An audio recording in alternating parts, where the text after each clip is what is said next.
ओम शांति। आज 27 दिसंबर 2021 के साकार मधुर महावाक्य है।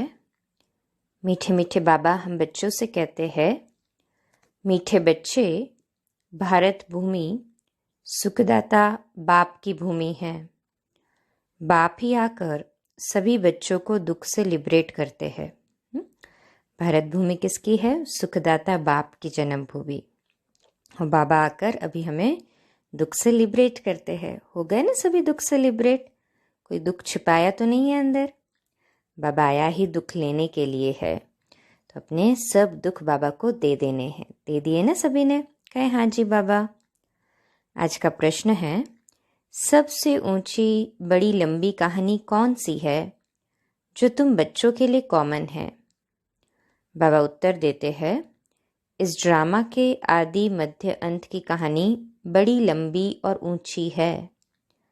इस कहानी को मनुष्य नहीं समझ सकते। तुम बच्चों के लिए यह कहानी बड़ी कॉमन है।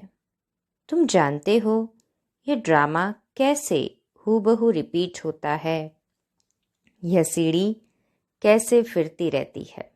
तो बाबा ने हमें ड्रामा का राज एकदम पक्का कर दिया है ना। और सबसे लंबी चौड़ी कहानी तो यही है, 5000 साल की कहानी। और कहीं होगी नहीं ना। तो बाबा हमें इतनी लंबी कहानी कितने शॉर्ट में सुना देता है। क्यों सुनाता है? क्योंकि हम ही तो उसके पार्ट एंड पार्सल थे ना। हम ही हीरो पार्टधारी है और हमें ही वापस विश्व महाराजन बनना है ना निश्चय सभी को? हाथ ऊपर करे जिन्हें पूर्ण निश्चय है। आज का गीत है ओम नमः शिवाय। ओम शांति। मीठे मीठे सिकिलदे बच्चों ने महिमा का गीत सुना। किसकी महिमा? ऊंचे ते ऊंचे भगवान की, जिसको पतित पावन दुख हरता सुख करता भी कहते हैं।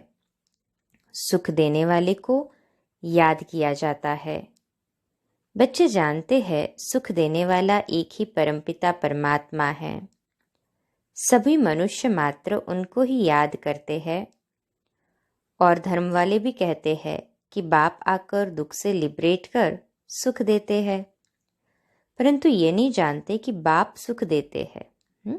शिव बाबा को तो नहीं जानते ना। वो कहते ज़रूर है परमात्मा को माता पिता कहेंगे, परंतु शिव बाबा को तो नहीं पहचानते वास्तविक रूप में। फिर दुख कौन और कब देता है, यह भी अभी तुम समझते हो। समझ गए ना सभी? कहे हाँ जी बाबा। नई दुनिया सो फिर पुरानी दुनिया होती है तो उनको दुखधाम कहा जाता है। कलयुग के अंत के बाद फिर सतयुग जरूर आएगा। सृष्टि तो एक ही है। मनुष्य इस सृष्टि के चक्रों को बिल्कुल ही नहीं जानते। इसलिए बाबा पूछते हैं, तुमको ऐसा बेसमझ बनाने वाला कौन है? बाप तो किसको दुख नहीं देते, बाप तो सदा सुख देते हैं। तुम जानते हो सुख देने वाले को जन्म स्थान भी भारत में है। हाँ, सुख देने वाले का जन्म स्थान अर्थात शिव बाबा का जन्म स्थान तो भारत में ही है ना, दिव्य अवतरण बाबा का। तो दुख देने वाला का जन्म स्थान भी भारत में है। माया रावण, क्योंकि भारत ही अविनाशी खंड था ना, तो बाद में उसका विभाजन हुआ। तो दुख देने वाला मायावी जो है, या यूं कहो विकार, रावण जो कहे या 5 विकार कहे, वो उनकी प्रवेशता भी भारत में। सबसे पहले भारतवासी शिव जयंती भल मनाते हैं, परंतु समझते कुछ भी नहीं है। वह है ऊंचे ते ऊंचे भगवान की जयंती। उनका नाम है शिव। यह किसको पता नहीं पड़ता है। रावण को वर्ष वर्ष जलाते रहते हैं, परंतु वह क्या चीज़ है, कब से आया है, क्यों जलाते हैं, ये कुछ भी नहीं जानते। ड्रामा के प्लान अनुसार उनको ये पता ही नहीं है। बाप समझाते हैं हर एक का पार्ट अलग अलग है। मनुष्य का पार्ट ही गाया जाता है। मनुष्य ही समझदार है, जानवर तो बेसमझ है ना। इस समय मनुष्य भी बेसमझ बन पड़े हैं। यह जानते ही नहीं कि दुख हरता सुख करता पतित पावन कौन है। पतित कैसे बने हैं और पावन कैसे बनेंगे? पुकारते हैं परंतु अर्थ नहीं जानते। इस समय है ही भक्ति मार्ग। शास्त्र भी सब भक्ति मार्ग के हैं। शास्त्रों में कोई सद्गति का ज्ञान नहीं है। कहते भी है ज्ञान भक्ति वैराग्य, बस इतना बुद्धि में आता है, इसका भी अर्थ नहीं जानते। ज्ञान का सागर एक ही परमपिता परमात्मा है, जरूर उनको ही ज्ञान देता है। वही सद्गुरु सद्गति दाता है, इसलिए उनको पुकारते हैं, आकर दुर्गति से बचाओ। बचा दिया ना शिव बाबा ने अभी हमें दुर्गति से, उल्टा सद्गति कर दी। हमारी पुकार सुन के ही तो आया है ना बाबा। सभी ने पुकारा था ना, भक्ति तो सभी ने की है ना, चाहे अभी याद हो या न हो। अनेक जन्म भक्ति की है, उसका ही तो फल भगवान मिला है हमें। तो भक्ति तो की है ना, कहे हाँ जी बाबा। द्वापर में हम पहले सतोप्रधान पुजारी बनते हैं, फिर पुनर्जन्म लेते उतरते आते हैं। जो भी मनुष्य आते हैं सीढ़ी तो जरूर उतरेंगे ही। भल बुद्ध आदि का नाम सीढ़ी में नहीं दिया है।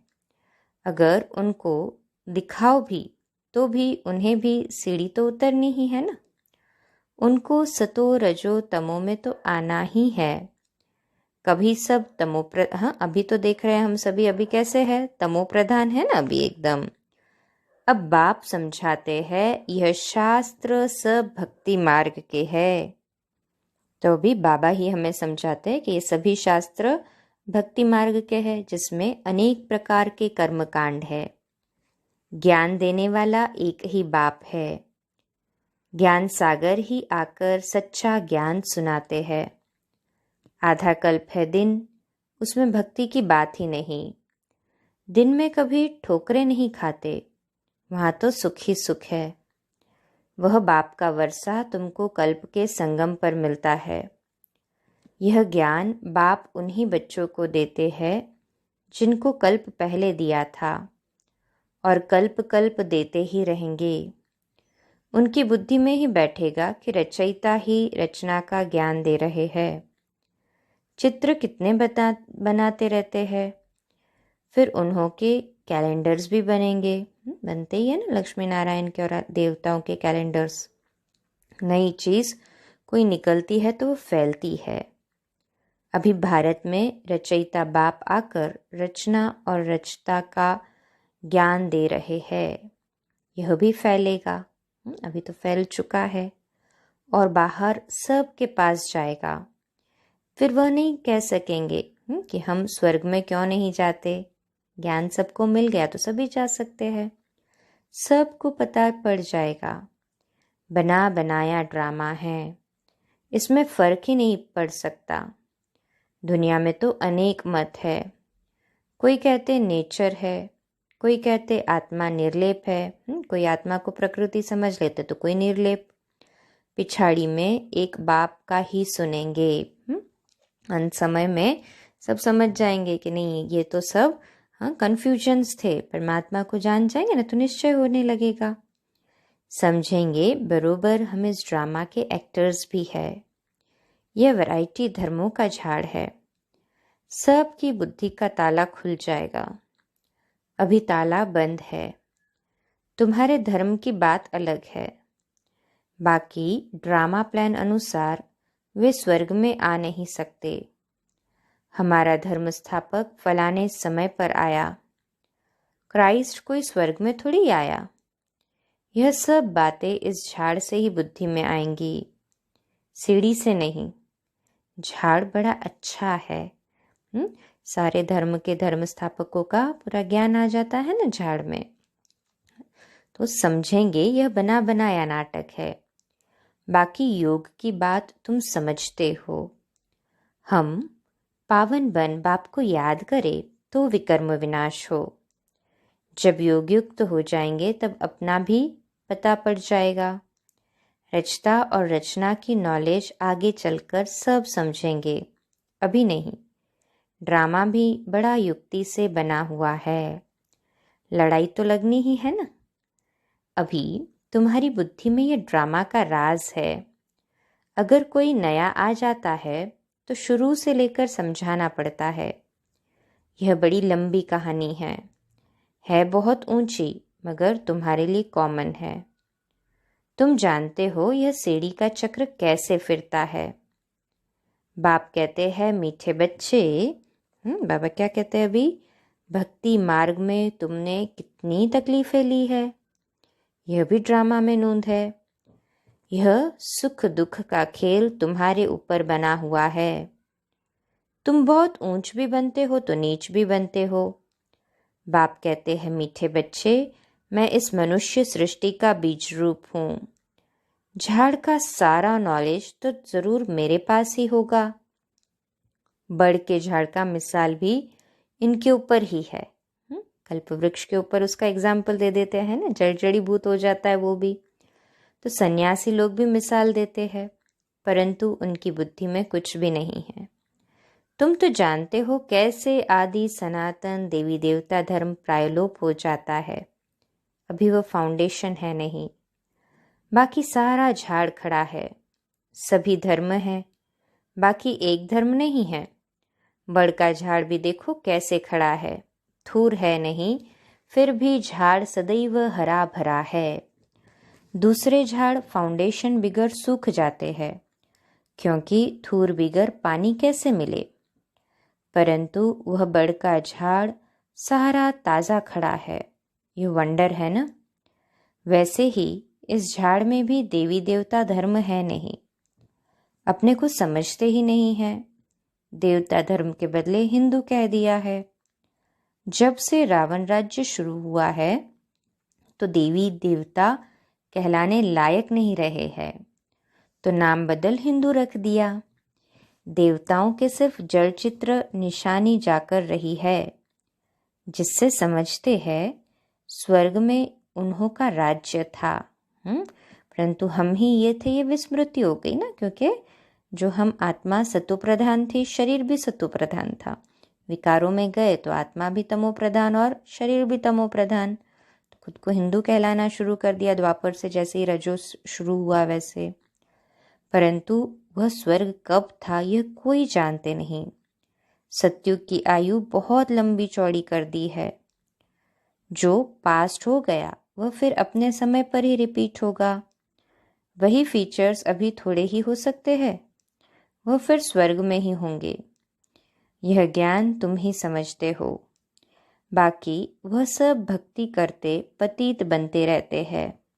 पावन दुनिया थी, तुमको बाप बैठ समझाते हैं, कहते भी है आप जानी जाननहार है।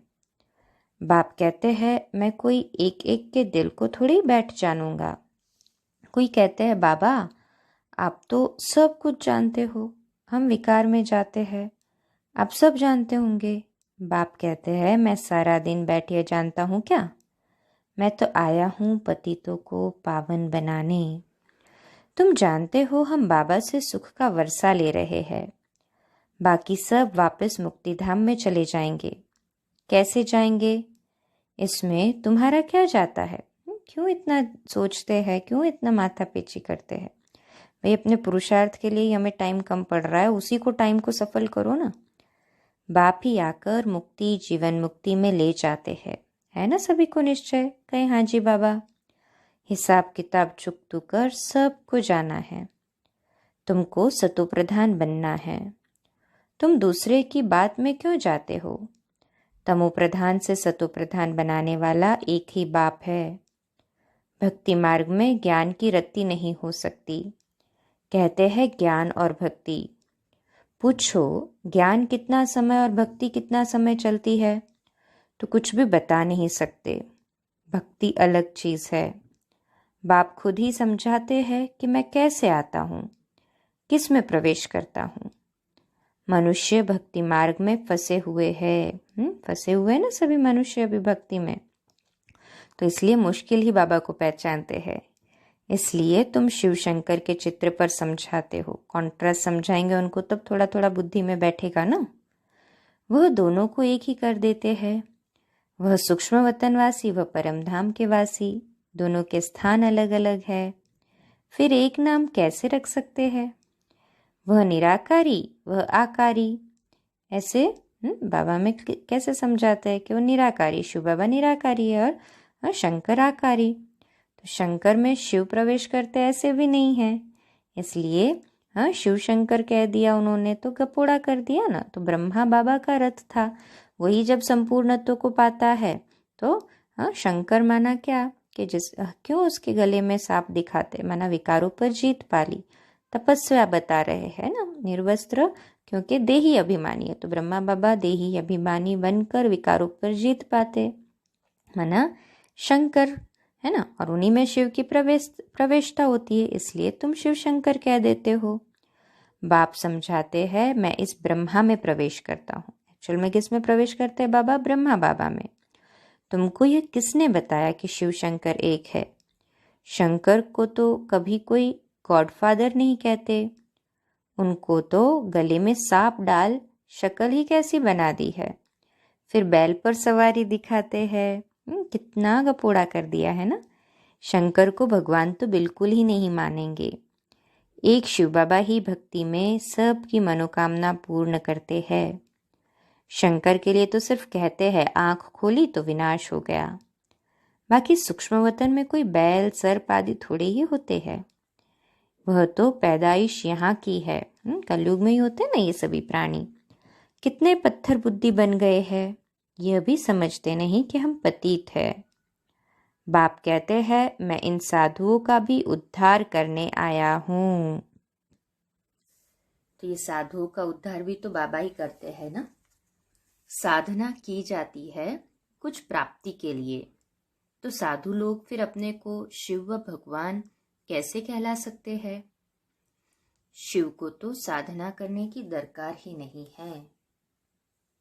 शिव बाबा तो एवर प्योर है ना, उन्हें क्या दरकार है भला साधना करने की? उन्हों का तो नाम ही है सन्यासी। सन्यासी लोगों को तो कहते ही सन्यासी। भगवान को कभी सन्यास करना पड़ता है क्या? नहीं ना।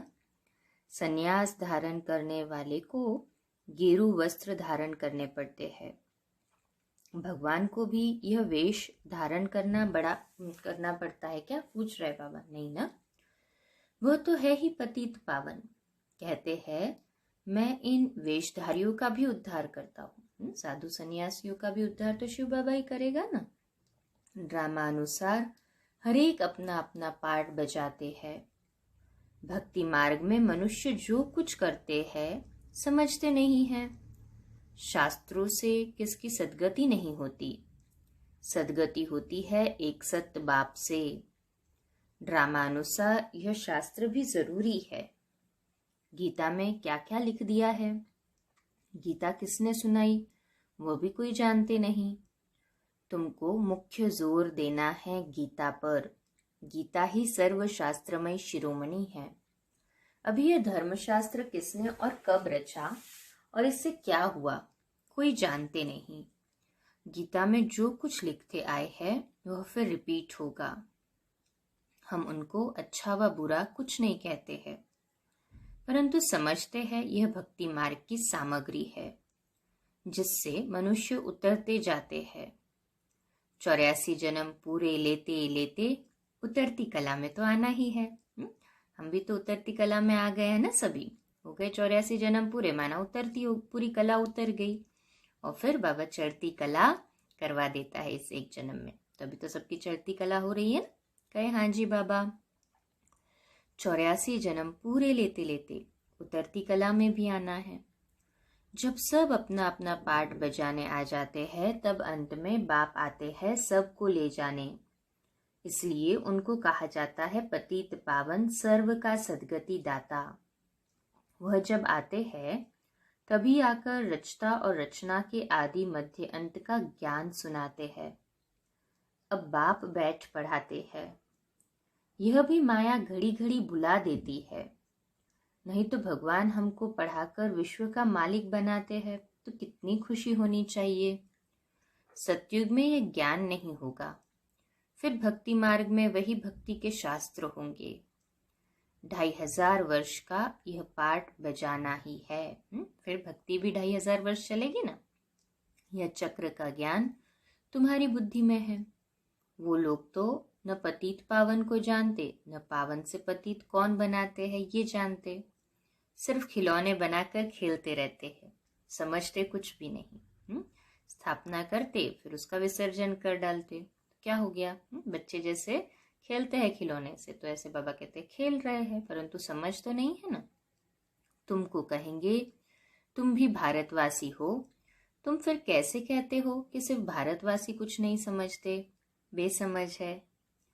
तुम बोलो यह बेहद का बाप कहते हैं, वही नॉलेज दे रहे हैं। शिव बाबा ही सभी को कह सकते कि बेहद का बाप शिव बाबा ज्ञान दे रहे, वही नॉलेज दे रहे हैं। हम उन द्वारा समझदार बने हैं। हमें भी पहले पता थोड़ी था, बाबा ने समझाया फिर पता चला। प्रदर्शनी में बहुत लोग आते हैं, कहते हैं ये ज्ञान बहुत अच्छा है, बाहर गए खलास, क्योंकि यह सब है रावण के मुरीद। तुम अब बने हो राम के मुरीद। तुम बच्चों की बुद्धि में है कि हमको रचता बाप समझा रहे हैं, पतित से पावन बना रहे हैं। बाप हमारा कल्याण करते हैं, हमको फिर औरों का कल्याण करना है। जितना बहुतों का कल्याण करेंगे तो ऊंच पद पाएंगे। यह है रूहानी सेवा। रूहों को ही समझाना होता है, समझती भी रूह है। समझ रही है ना रूह? कहे हाँ जी बाबा। आधा कल्प तुम देह अभिमानी बनते हो, देही अभिमानी बनने से आधा कल्प सुख, देह अभिमानी बनने से आधा कल्प दुख। कितना सहज हिसाब है, परंतु कितना फर्क है। तुम जब विश्व के मालिक थे तो कोई धर्म नहीं था, अभी कितने मनुष्य है, अभी तुम हो संगम पर। अच्छा, मीठे मीठे सिकिलदे बच्चों प्रति माता पिता बाप दादा का याद प्यार और गुड मॉर्निंग। रूहानी बाप की रूहानी बच्चों को नमस्ते। हम रूहानी बच्चों की रूहानी माता पिता बाप दादा को याद प्यार गुड मॉर्निंग और नमस्ते। वाह बाबा वाह, शुक्रिया बाबा शुक्रिया। धारणा के लिए मुख्य सार है, पहली पॉइंट, याद के बल से सब हिसाब किताब चुकतू कर सतो प्रधान बन वापस घर चलना है। दूसरी किसी भी बातों में नहीं जाना है। याद के बल से हिसाब किताब चुकतू करके सतो प्रधान बन के ही घर जाना है ना। कहें हाँ जी बाबा, सतो प्रधान बनने के लिए और हिसाब किताब चुकतू करने के लिए तो योग कर रहे हैं ना हम। दूसरी पॉइंट है, भगवान हमको पढ़ाकर विश्व का मालिक बनाते हैं, इसी खुशी में रहना है, रूहानी सेवा करनी है। अच्छा, आज का मीठा मीठा वरदान है, साधारणता द्वारा महानता को प्रसिद्ध करने वाले सिंपल और सैंपल भव। विश्लेषण है, जैसे कोई सिंपल चीज अगर स्वच्छ होती है तो अपने तरफ आकर्षित जरूर करती है ना, ऐसे मनसा के संकल्पों में, संबंध में, व्यवहार में, रहन सहन में जो सिंपल और स्वच्छ रहते हैं वह सैंपल बन सर्व को अपनी तरफ स्वतः आकर्षित करते हैं। सिंपल अर्थात साधारण, साधारणता से ही महानता प्रसिद्ध होती है। जो साधारण अर्थात सिंपल नहीं वह प्रॉब्लम रूप बन जाते हैं। तो जितना हम साधारण अर्थात सिंपल रहेंगे तो उतना ही बाबा को प्रत्यक्ष कर सकेंगे, क्योंकि हमारी साधारणता में ही महानता है ना। हमारी चाल चलन, रूहानियत, चेहरे की, दृष्टि की, ये लोगों को खींचे।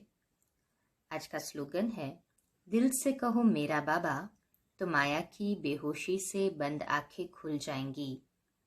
दिल से क्या कहना है? मेरा बाबा। तो माया ने अगर कभी जाने अनजाने में आंख बंद भी कर दी ना, बेहोश भी कर दिया, तो भी मेरा बाबा कहने से बाबा कहते हैं माया की बेहोशी से बंद आंखें भी खुल जाएंगी। आज का स्वमान लिखने और अभ्यास करने के लिए, मैं सिंपल और सैंपल हूँ, मैं सिंपल और सैंपल हूँ। स्वमान को लिखेंगे भी और इसके गहराई में जाके इसका अभ्यास भी करेंगे। अच्छा, कम बोलो, धीरे बोलो, मीठा बोलो, सत्य बोलो, सोच समझ कर बोलो, निमित्त भाव, निर्माण भाव, निर्मल वाणी। ओम शांति।